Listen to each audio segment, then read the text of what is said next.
How are you lads? Welcome back to the channel. As you can see by the title of the video, how to, or I'm not exactly sure what I'm going to call it, but how to organize a stag do. So I was on my phone the other day, I get a notification you've been added to a group, Stag 2024. I thought, here we go again. And then I thought, well, I actually organized a stag do earlier this year. Then I looked up on YouTube. I didn't really see any kind of good informative videos, so I thought, who better to make the video than myself? Because a lot of lads at one stage or another in your life, if you are asked to be best man for someone / organize someone's stag, usually they go hand in hand, but I think different countries have different kind of unwritten rules. It is definitely an honor to be asked, but it is also a pretty big undertaking, especially if you are not the most organized person. Now, without tooting my own horn, I would say I am quite an organized person, but you can use this video to guide you through your stag booking experience. So typically how it goes in Ireland, I presume the UK, I know America is like kind of bachelor parties and they sometimes do it the night before, which seems absolutely crazy. I'm gonna go off the kind of Irish UK way. So typically you'll have been asked by the stag, the groom, to be your best man, and then the best man takes it upon himself to organize the stag. Now, the first tip I would give is don't be afraid to get help, but don't get too much help. Pick maybe 1 or 2 people who are very close, very friendly with the stag / groom, bring them on board, make a little WhatsApp group for the 2 or 3 of you, and you can kind of brainstorm ideas. The last thing you want to do, I reiterate, the last thing you want to do is make a WhatsApp group of kind of 20, 30 lads and start saying, right, it's Johnny's stag next year. Where should we go, lads? Who has ideas? Then you've got ideas coming from left, right, and center. It'll be an absolute disaster. Trust me, do not do that. So personally for me, I don't know if it's an Irish thing, but I wouldn't even work it out with the stag where you're going. I'd kind of say, you know, do you want it abroad or do you want it in your home country? That's obviously going to differentiate with budgets and stuff. Then with budgets, you have to say, okay, how much do we expect each lad to pay for themselves? I think it's good to be kind of self-aware about people's current situations. Let's say you're in a big friend group and this stag is happening in 2024, but you also know there's 4 of your friends getting married in 2024. People are going to have to pay up for those weddings. Probably not the best idea to then go book a week in Vegas in the middle of all those weddings. Obviously everyone is going to be on different kind of financial scales. That's just a given if you're bringing 10, 20 lads on a trip. But it's also good to just be aware of the current situation of the sort of friend group / external friend group. So now you pick the place either yourself or in your little mini group, your little mini committee, pick your budget per head. And then it comes to actually booking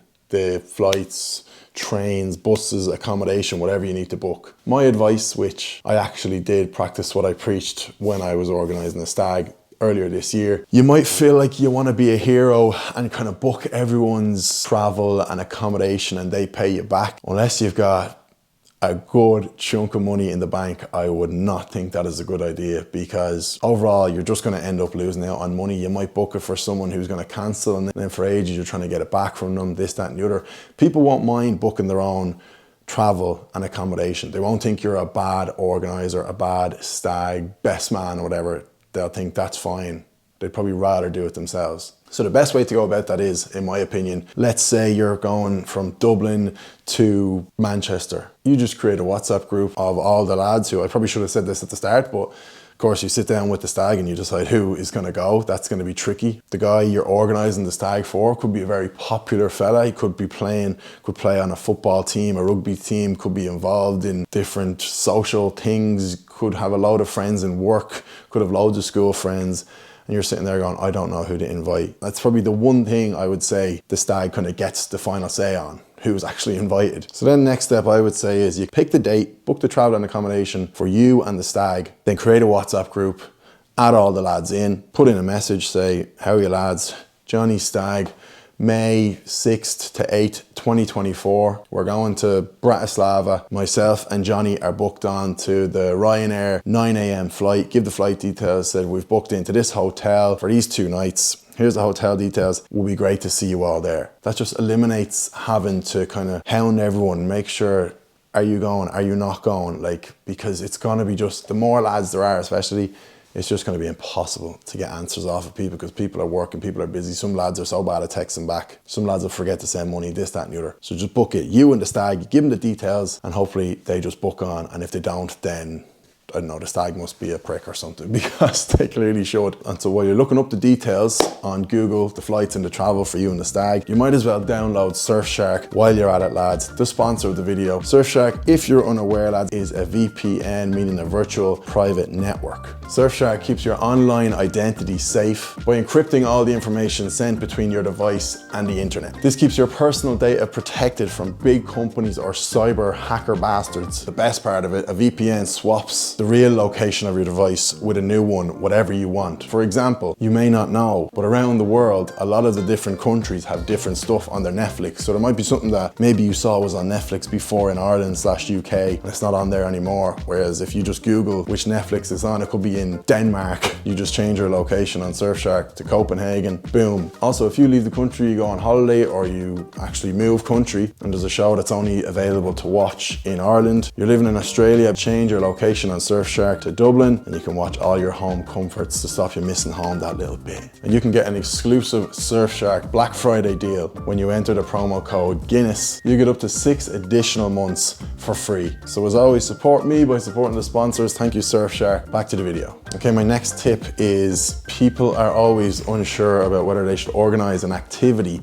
So say you're going Friday to Sunday. Typically you will organize an activity for the sort of Saturday morning/Saturday afternoon. Again, don't be asking the stag this stuff. Don't hound the stag. The stag isn't meant to know anything. He just knows who's going. He maybe knows where you're going, and he knows what dates to book off work. That's all he needs to know. The stag, it's his wedding. You should be the one taking the pain and the hassle. You're not ringing up the stag. Oh, what activity do you want to do? It's like if you're going on a first date with a girl, like just book something and tell her this is where we're going. She'll be happy out. Same organising a stag, it's on you. So if you're going down the countryside in Ireland, you can do different things like, I don't know, go-kart and paintballing, even though I hate paintballing, but lads seem to love it. Do like whitewater rafting. Surfing is great if you're out on the west coast of Ireland. And don't worry, like even when you mention it to lads on activity, they might say, oh, it might be met with sort of moans and groans. Oh no, we don't want to go do that. We'll be too hungover. We just want to have the crack and be in the pub. Trust me, a major tip for a stag do is just you lead and they will follow, unless they do not respect you in the slightest.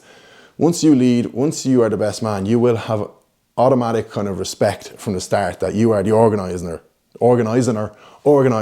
So when you stand up and say, right lads, we're heading to get the train now, you send a text on the Friday night, or you've already told them, right lads, we're leaving at 9:30 in the morning to go surfing. The stag I was organising was in Westport in Ireland. I organised surfing. They were like, you can do it at 10:30 a.m. or 1 p.m. And I said, obviously, yeah, 1 p.m. The 10:30 is a bit early, you know, lads will want to sleep in. And you realise, if you've ever been on a big lads trip before, lads are just so giddy to be away that they could be waking up at, 8, 9 o'clock in the morning. And unless you get them straight out the door to the activity, the only other activity they're going to be doing is probably cracking open a can of beer in their apartment and starting drinking. So as much as you think it would be smarter to do it in the afternoon, I think lads would be too far gone by the afternoon. And even if they get on the bus to go to the activity, they mightn't even be allowed to do it because they might be too drunk or whatever. So trust me, organise it first thing in the morning. You text the lads before he's even leaving the trip and he said, look, the Saturday morning, bus leaves at 9:30, be there or be square. And trust me, unless they're a bunch of absolute jerk-offs, most of them probably will turn up. When I booked surfing in Westport, I couldn't believe it, but like 20, 21 lads and every single one of them showed up. Now, don't get me wrong, there was a bit of bitching and moaning and, oh, we have to get a bus out to the surfing, but that's all part of it. If you're the best man, like, you gotta, you know what lads are like, you're gonna get slagged, you're gonna get ripped out of it. That's all just part of it. They don't mean any harm. They're only bloody winding you up. So yeah, definitely organise an activity and get it done early and back to the pub. Now, on one hand, I am saying organise, but on the other hand, I'm saying don't over-organise. Definitely have the activity. You've told lads good deals on flights and accommodation. You've organised the group to go. You've maybe even organised a costume, which I'll cover in the next point. But you don't need to over-organise. You don't need to have every single second of the weekend planned to a T, because once you have the bare basics, outside of that, all lads really want to do is sit in the pub and drink pints. So you can definitely be guilty of under-organising. Like, I personally wouldn't want to go on a stag where I wake up at 9 in the morning on the Saturday and there is not one thing organised the whole Saturday and I'm just sitting there in the pub like, Good God, that might be some lad's idea of heaven. I love the pub as much as the next man, but I do like something to kind of break it up. And to be honest, if you do that kind of activity on a Saturday, I'm telling you, you nearly get more stories from that, from the stag, than anything else. Also, when I say don't over-organise, I wouldn't personally organise a big dinner or a big lunch or anything. I think finger food is your friend. Especially if you're in a pub in Ireland, it's very normal to just ring up a pub and say, look, I'm going to have 20 lads there on this date. If you could organise a bit of finger food, a few sausages, goujons, chips, that sort of stuff. You say there'll be 20 lads, they might charge you €100. Perfect. And that'll keep lads going then until they get their kebab or their McDonald's later on that night. So then the next point, one of the last points, the costume. It's a weird one because you could be unsure. You could think, oh, this guy, he's not really like that crazy. He's not really that out there. He doesn't want the attention. Don't get me wrong. If they are that type of guy, then you dress them up whatever way you want. But if they're not, if they're a bit more, I don't know, reserved or not really that out there, I still think costumes are hilarious. If not for the stag, for everyone else. You got to keep the lads laughing, you know what I mean? You got to keep them on your side as well when you're trying to get them up at 9 o'clock in the morning to go do an activity the next day. But I would think, if I was giving advice on a costume, I would think kind of funny, silly, embarrassing, instead of like outrageously mortifying, like scarringly embarrassing. Look, that might be your cup of tea, but I still think you can take the piss out of the stag in a somewhat kind of classy way. It's classy is definitely not the word, but maybe something like, you know, if there's a TV show that you all like and there's some stupid character in it, you dress them up like that or something, instead of just the typical mini skirt and high heels and wig and making them look like a bloody prostitute. But if that's your cup of tea, you know your friend, you know your stag better than I'll ever know them. So kind of make your judgment yourself. But I do think kind of funny over just outright kind of bizarre. Last thing is, lads, anticipate things will go wrong. You're organising it, you know, you could have 10, 20, 30 lads. It's nearly like trying to move cattle around a cattle field. Like, they're just there they'll listen to you. They just want to be told what to do and where to go. And look, if a couple of lads piss off to a different pub that they like because they've been there before, that's fine. Don't think of it as they're disobeying your power and you're the best man at it. Your job is to tell them where to go, when to be there, what dates to be there, maybe a couple of activities here and there, get them to maybe the first pub, and then by 5, 6, 7 p.m, you enjoy yourself. You take the rest of the night to have a few drinks and relax. One thing, maybe just keep an eye on the stag, especially if he's a bit of a mad bastard. But yeah, enjoy yourself and don't sweat the small things. I suppose last thing is, I was very lucky. The stag I was organising it for was my brother. Very chilled out guy. I fortunately didn't have the problem where he was like ringing me saying, no, I don't want to be doing this and make sure we're not doing this and none of that and none of that. He literally just showed up, you put a can of beer in his hand and he just went with it for the whole weekend. But I'm sure there will be lads who will have those friends who are a bit more kind of antsy and making sure we're not doing this, we're not doing that. Maybe just a subtle reminder that it's about having the crack, it's about having a laugh. We're not going to get you arrested or thrown in jail and your wife's not going to leave you because of what happens over this weekend. So relax. And yeah, lads, just enjoy it. Hope you enjoyed that video.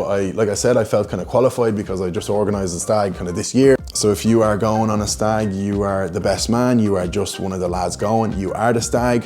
Hopefully you can take some advice from this video and enjoy the trip.